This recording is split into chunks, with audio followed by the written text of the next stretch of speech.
Well, many years ago, me and Ivy took up, hello, honey, snuck back there. We took up a brand new sport. We've tried many sports together. We like to do all kind of new things, and I will tell you a little tidbit here for those of you that were here last week. Does anybody remember him making fun of golf, saying he hated golf? Okay, because I kick his tail in golf. I do. I kick his tail in golf, so he hates golf. So he calls it not a sport. I'm like, it is so a sport because I rock it.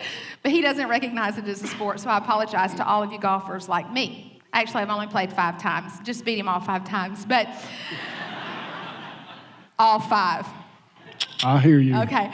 So we decided a few years ago to take up a new sport called rock climbing. He had went with some of our staff men. They had a lot of fun. And he was like, babe, I think we could do some indoor rock climbing. I'm like, I think you're right. I think it'll be a whole lot of fun. So we do what any great marsh does. We get online and we Google it and we YouTube it. That's how you learn, right? We weren't going to ask for wisdom. We were just going to go to the internet and find out. So we found out like what was the best equipment to buy. So we bought some great equipment. And then we found out how to tie a figure 8.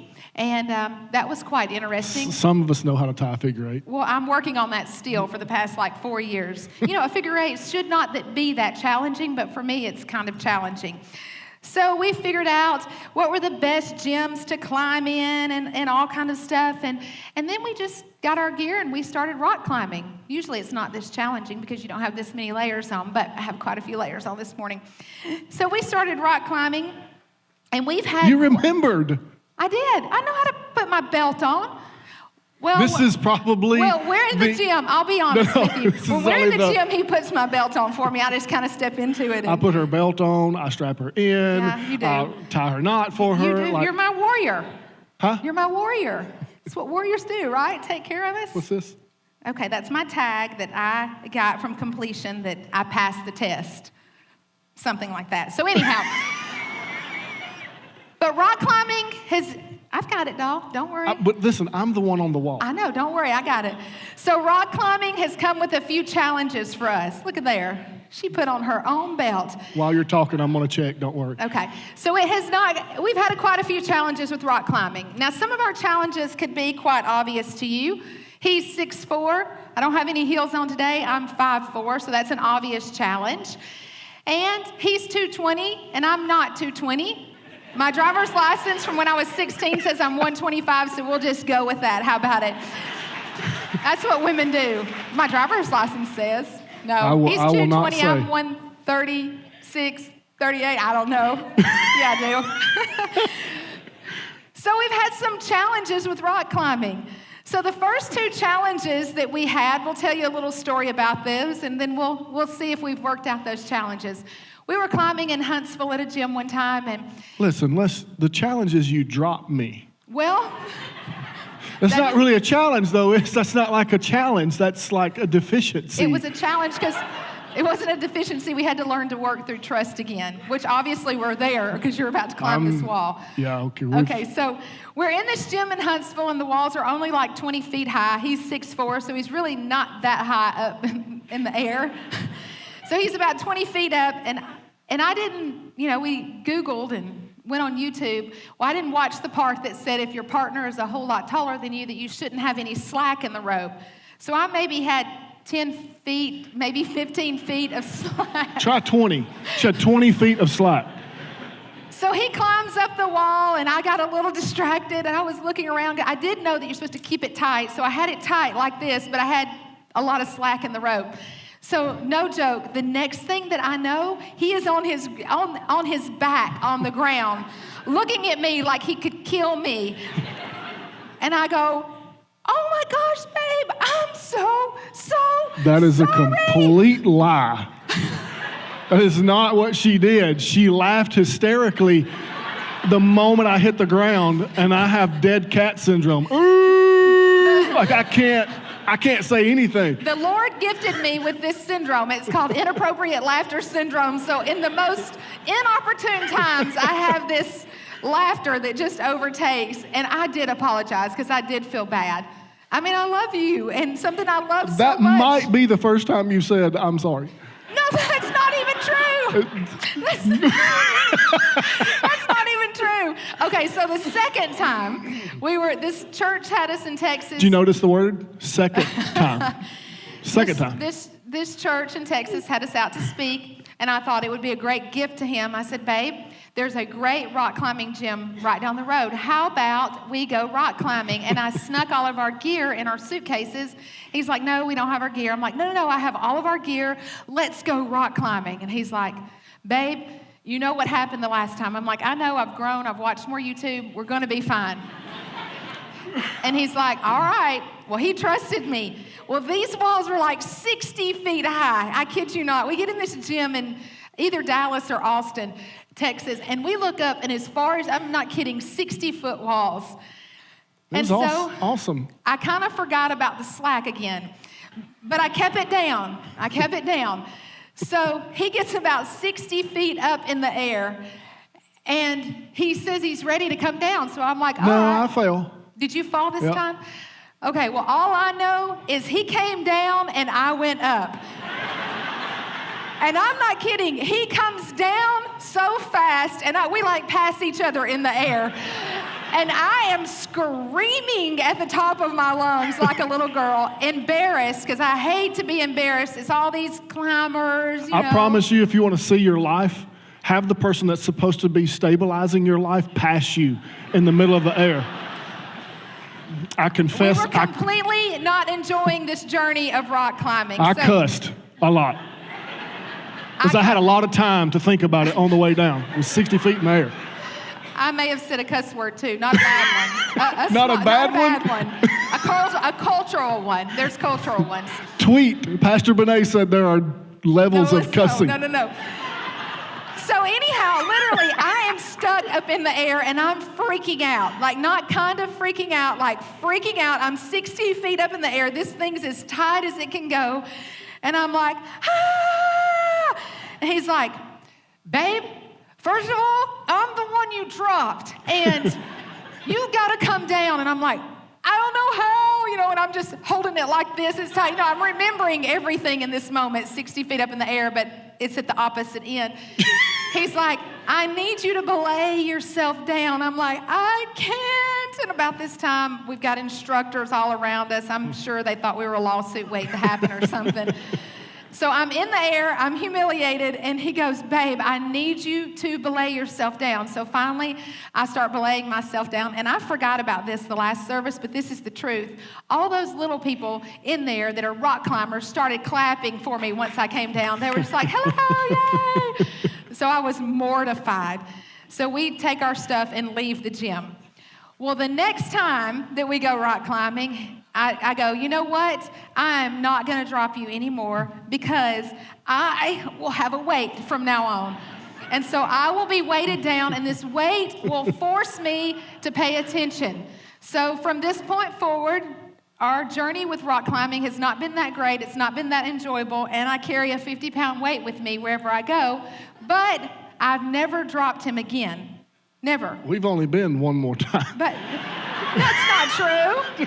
So let's see what we got. How about it? Let's do it. Let's see what we've got. Okay, we're strapped in here. So I went back on YouTube. And another thing that he's done quite frequently is... Just so y'all know, in run-through on practice before Thursday, she almost dropped me. No, he slammed me in the wall. That no is joke. I have the blood to prove it. He slammed me in the wall. She almost dropped me, so for real. Let's go. Let's see, Mr. Marsh. Let's see what we've got. All right. Sorry. Oops. I was getting the slack out of my rope. Sorry. Okay, so with rock climbing, you can go ahead. I'd go slow if I was you, to give me plenty of time to get the slack out of the rope. So we've had quite a journey, and on this journey, it's been a long time, honey, since I've dropped you. I think that might be high enough. I don't know if I'd want to go any higher if I was you.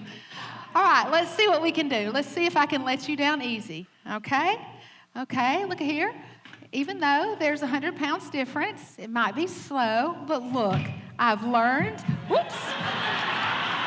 I'm holding down. I got you. Oh, that was pretty good, Mr. Marsh. That was a little stumble, but guess what? It wasn't a fall.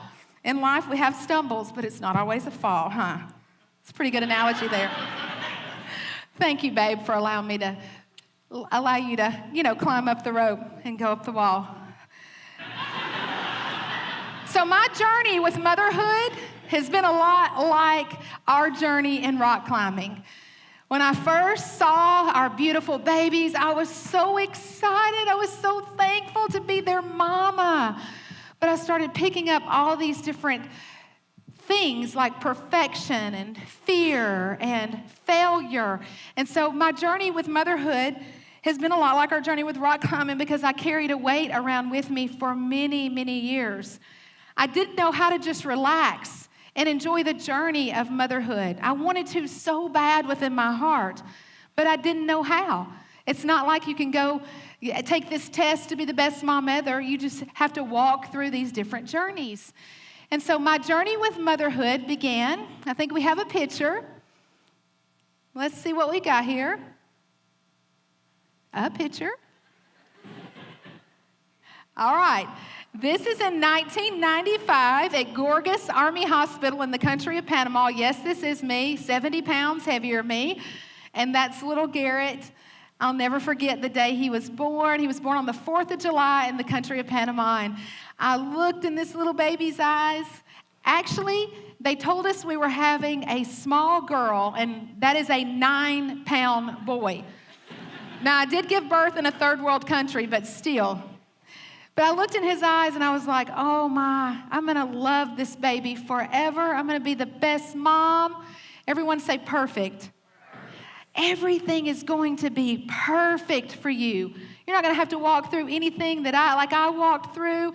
Your life is going to be so perfect. And there's no such thing. So for many years after we had Garrett, I just carried this weight around of perfection. I think our second picture, I had him in a perfect little dress or something. What is that? Everything was white and perfect. Everything would be perfect for Garrett. With Garrett, I read the book, What to Expect When Expecting, and it said in there to nurse, so I nursed him. I nursed him 10 months. That was 2 months longer than my next-door neighbor. She only nursed 8 months, so I was a better mom than her. I believe that in my mind. And then we put him on the bottle from 10 months, but by 12 months, he was off the bottle because every child comes off the bottle at 12 months. Isn't that what we believe? And by 2, he was potty trained. I didn't care if he was ready or not. The book says be potty trained by 2, and I'm working out this heavy weight of perfectionism. And so by 2, Garrett was potty trained. By 3, he said his ABCs. By 4, he said his ABCs in English and in Spanish. Everything was going to be perfect. He was the first child. And then, let's see our next picture. I think we have Joshua today, the first time we held Joshua. This is when we became parents of our second child. Joshua was born about 6 weeks premature. He was on a ventilator for 2 weeks, so this is actually the first time me and Ivy ever held him. And the first time I held Joshua, all of this fear overtook me because he had all these cords hooked up to him, and he was so sick, and so the next weight I started carrying around was just fear. What if I couldn't take care of him like the hospital took care of him? What if something happened to him in the middle of the night? There was all of this anxiety and fear that took over my heart. Because when I looked at him, I loved him so much, and I didn't want to do anything that would harm him. So I just carried around this weight of fear. And that comes up to our third struggle, our third weight that I started carrying around. This is Joshua. And what you don't see is there's a little sign up above this. It says, Jesus loves me. And we were at Vacation Bible School. This is right after Joshua had bit 3 or 4 kids. He was about to be kicked out of preschool. The preschool that I taught at, the preschool that we were deacons at, and Ivy was the youth pastor at. This was the second time Joshua was going to have been kicked out of preschool for biting. And we're like, okay, before we leave, can we at least get this picture of him so it looks like everything's happy? And I'm going, Joshua, small, son. You know how we do? I mean, we don't pinch him real hard, but we kind of pinch him. We're like, small. I just said small so we can get this picture, so we have it. And Joshua obviously was not smiling. And he was the most stubborn child I have ever met in my life. I know you see Joshua now and you're like, oh, he's so sweet. That's because we beat all the stubborn out of him when he was a child. And I felt like a failure as a mom. I carried this heavy weight around for so long because I felt like such a failure. We even decided to go to counseling because we didn't know how to help Joshua calm down. I mean, it had nothing to do with the fact that I'm going, Joshua, you're going to act right, and, fussing with him. So we went to Dr. Dan Bowman in Birmingham, and we said, Dr. Dan, we need help. We need you to fix Josh. Something's wrong. He's just angry. And he said, well, let me talk to you in IV first. And he was like, well, I think you're the problem, and he's just fine. And we're like, no, he's really angry. And he's like, well, that's because you're really angry. And so he's saying no, and you're saying no louder. You're not parenting him. It's just two forces coming together. I'm like, thank you. You don't get your $100. We're leaving now. But I didn't know how to relax and just be a mom and enjoy the journey because I kept having all these problems that kept coming up and I didn't know how to navigate through them. And then welcome to the world, our third child. And here's what you don't know about this, and I'm being really honest with you today. We didn't find out what we were having with Ella because I told Ivy, I'm like, honey, I love being a mama and I love these Marsh boys, but if I have another one of y'all, I want to be surprised. I don't want to know for 9 months. I promise. Y'all don't have to feel sorry for them. I love them a whole bunch and take care of them, so you don't have to feel sorry. But we didn't find out what we were having until right before that, and we had a beautiful baby girl, and I was so excited. I'm like, she's going to come with me. Everything was pink. Her room was pink. When we got home, we painted it pink. Her bathroom was pink. Her bathroom ceiling was pink. Her bedding was pink. Her hair bows were all pink. Everything was pink. It was going to be me and her and him and those rough boys, and we were just going to have the best time ever. Well, she hates pink. Has always hated pink. When she was 6 months old, she would rip that hair bow out and half the red hair would come with it, and I would do what any good Southern mom does. No, no, no, no. We leave our hair bows in our hair, and she was just, no hair bow. Still to this day, you'll rarely see Ella in pink. And so I started working through this other weight, and it was called control. I was like, how do I let this child just be herself? I didn't know how to do that. I mean, I knew I should. I knew it was the right thing. I knew I wanted her to have her own personality and just be herself, but I didn't know how to let her do that. And so I just carried these weights around for so many years. I didn't know how to relax and just enjoy the journey of motherhood. And so one day I was praying and I was like, God, you gave us these kids, and I love them more than anything in the world, and I love being their mama. But help my heart just be okay with what this journey looks like and stop forcing things on them.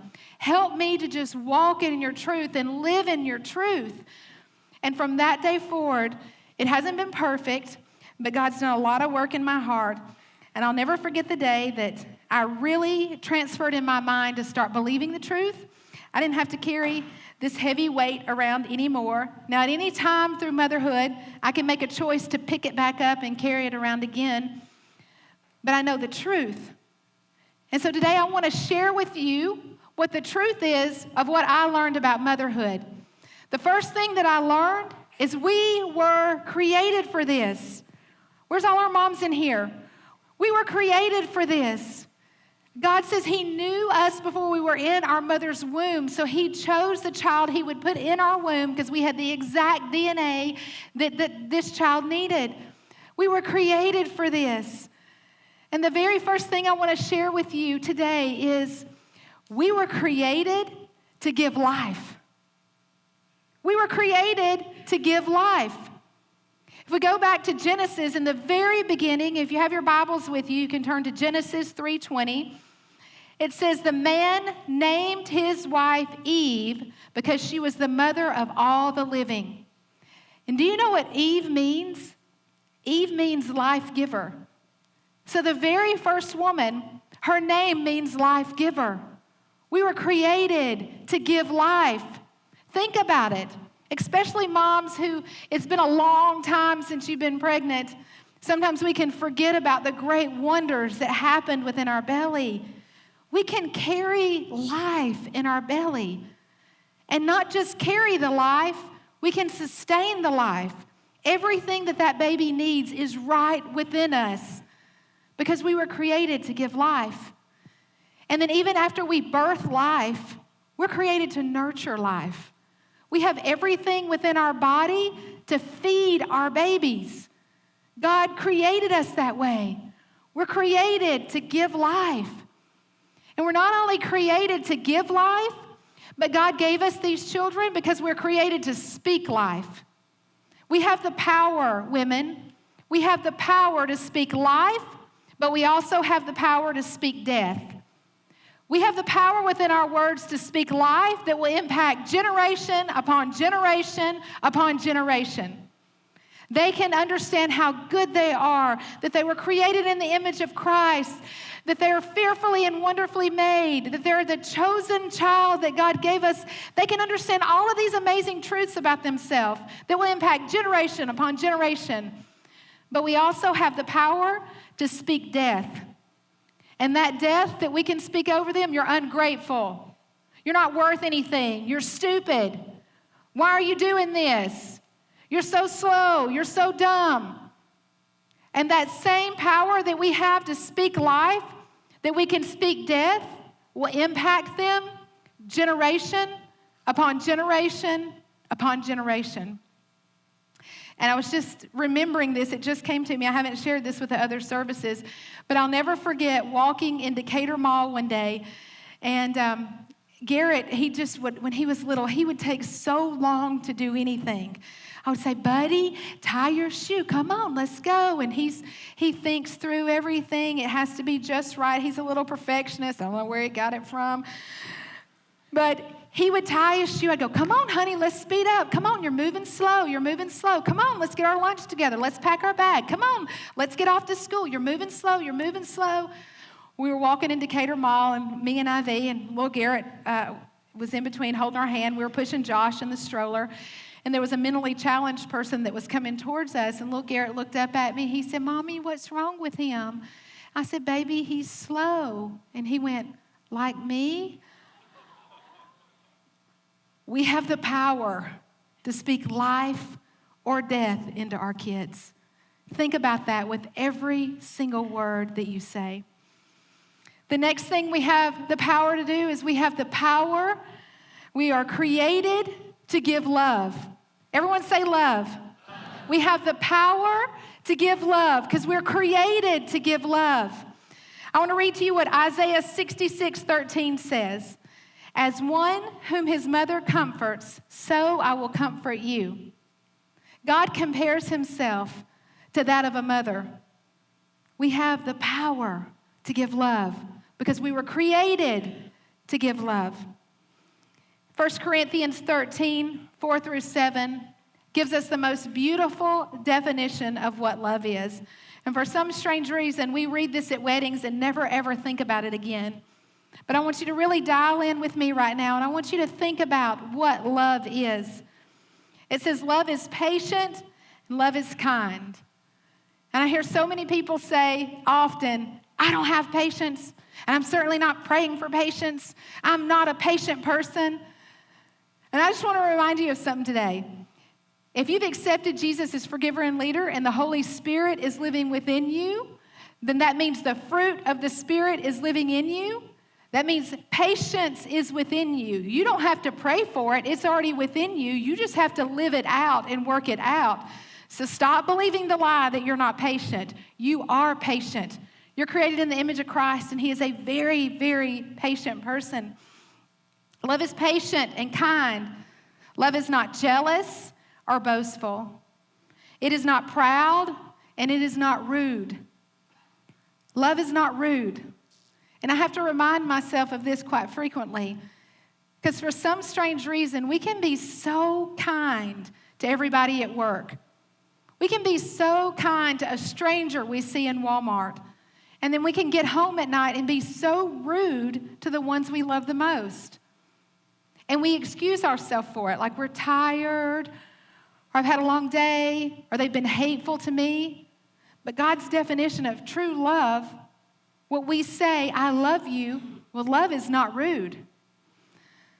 It's not rude or proud. It does not demand its own way. It's not irritable. It's not irritable.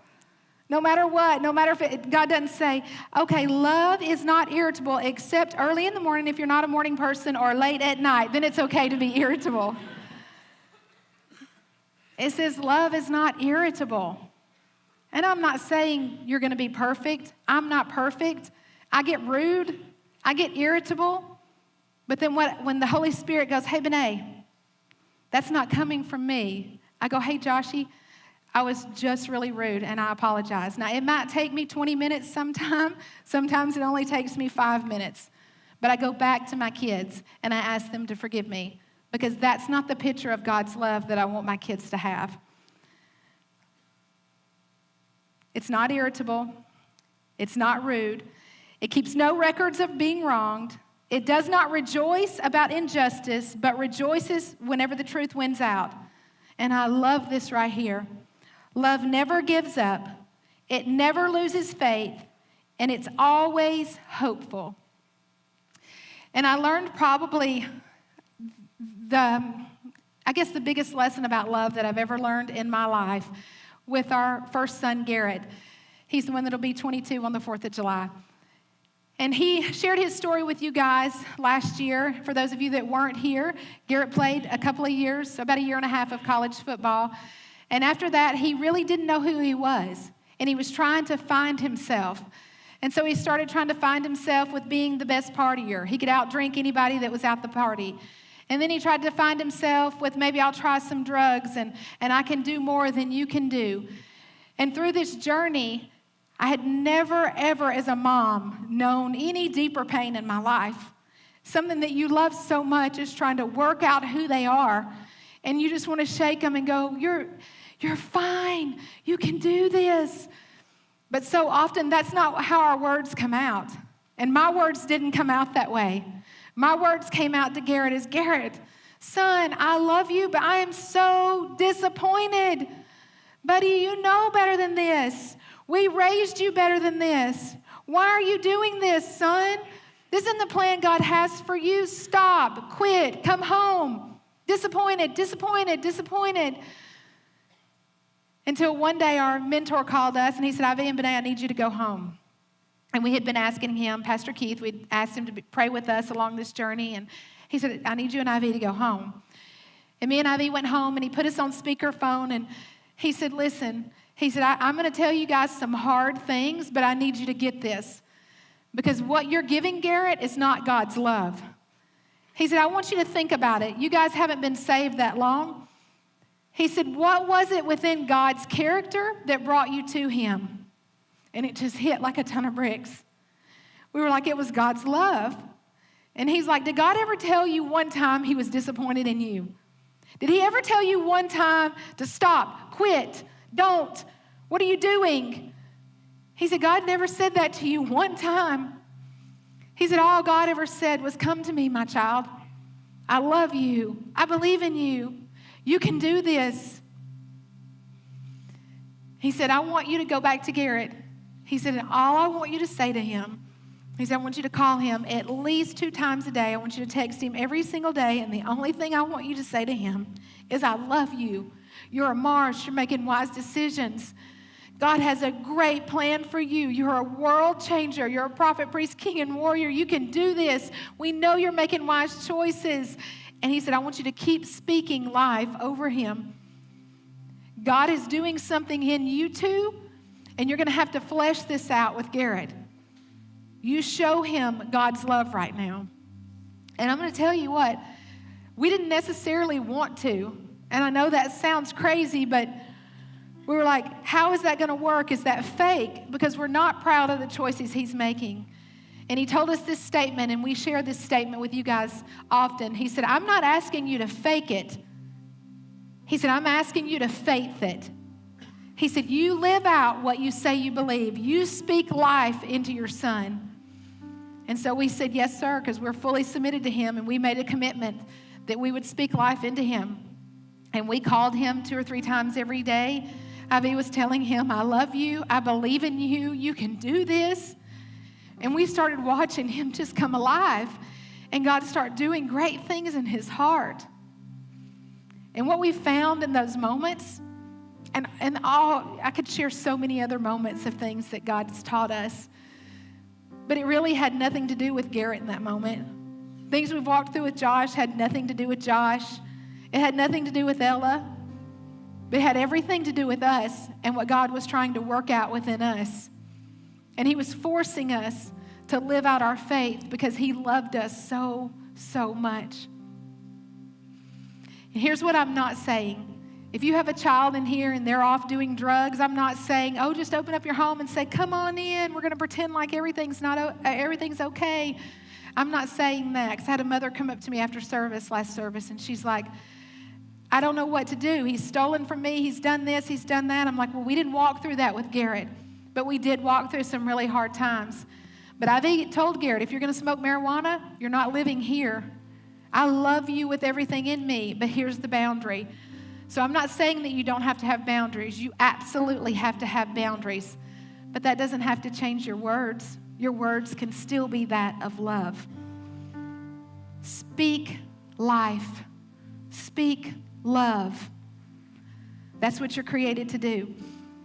And the third thing that God taught me that we're created to do is we are created to shine. Everybody say shine. Now say it like you mean it. Everybody say shine. Shine. We are created to shine. Avi read this beautiful, beautiful verse as we began the week 1 of Famous out of Matthew 5:15. I'm going to read it out of the Message version. If you want to jot this down, go back and reread it. It says this. Here's another way to put it. You're here to be light, bringing out the God colors in the world. God is not a secret to be kept. We're going public with this, as public as a city on a hill. If I make you light bearers, you don't think I'm going to hide you under a bucket, do you? No, I'm putting you on a light stand. Now that I've put you there on the hilltop, on a light stand, shine. So many times when we walk through different situations, we think, God couldn't have possibly put me on this light stand. You know, if my circumstances were right, then I'll shine. If everything's right and my kids are going good, then I'm going to shine. I'm going to shine so bright. But if my circumstances aren't good, then, it's justified. I don't have to shine. And God goes, no. He says, I put you on that light stand. Now that I've put you there on a hilltop, on a light stand, shine. So all of the God colors can be seen. So what are the God colors? The God colors are love, joy, peace, patience, kindness, gentleness, faithfulness, goodness, and self-control. God goes, it wasn't a surprise to me that Garrett was doing drugs, but you know what, Bené? I'm working something out in Garrett, but what I'm working out in you right now is I've put you on this light stand, and there's a lot of people watching, and they're watching to see if you really believe what you say you believe, or if it's just something you tell everybody else. He was wanting my God colors to be shown so bright for the world to see that it made no sense to people. There were people like, I know your son's doing drugs, but you have so much joy. I go, listen, that's not coming from me. That's only coming from God. That was his God colors being seen. And I didn't do everything perfectly. Good Lord, I had so many moments. But our shining is not dictated by our circumstances. Our shining is not based on if our kids are acting right. You know, okay, I'll shine when I don't have 3-4-year-olds running around my legs, pulling at everything and all this craziness going on. Then I'm going to shine. He goes, no. When you have all these little kids at home and you feel like you've lost your mind, I need you to shine. Because when you shine in that, it's my God colors. The whole world is seeing. And you know, Mom, when your finances are low, you go, I don't have to shine. I don't have to shine. I'm broke. How can I shine if I'm broke? And God goes, no. I put you on that hilltop.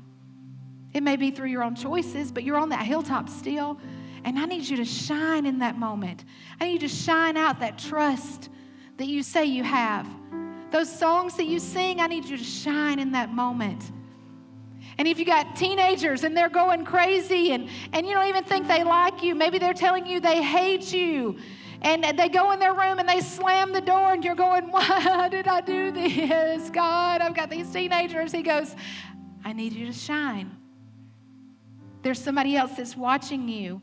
And why are they going to want what you say you have if you're not shining? And maybe you have that son or that daughter. Maybe you haven't seen them in a long time. The woman that I was talking to after service, last service, she's like, I don't even know where my child is. They're often in the middle of nowhere, living in some kind of crack house, doing crack. How am I supposed to shine in that? I'm like, God doesn't say our shining is circumstantial. God says, even in the midst of your worst pain, you can shine. It's not faking it. Release that lie. It's not faking it. It's faithing it out. Because we're created to shine. We're His plan for Him to be glorified. We're that city He put on He put us on a hilltop for the whole city to see. Everyone say shine.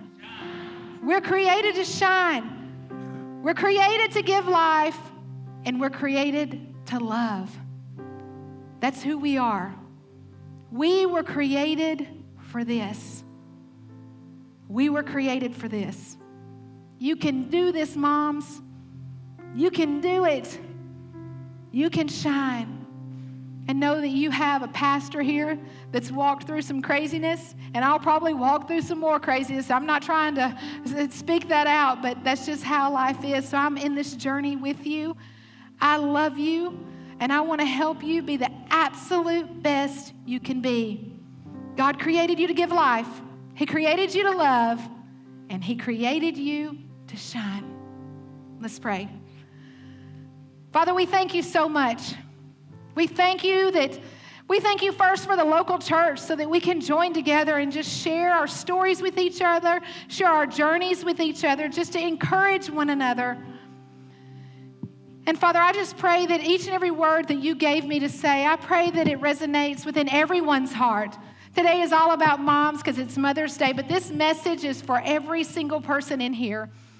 Father, I pray that you reveal to each and every one of us what lie we have been believing and what truth we need to step into. We thank you for today. We thank you for your word. We thank you that you believe in us and that you created us to shine. And we're going to do all that we can, Father, to represent you in the most beautiful way. It is in your precious Son, Jesus Christ's name, that I pray. And everybody said, Amen. Amen.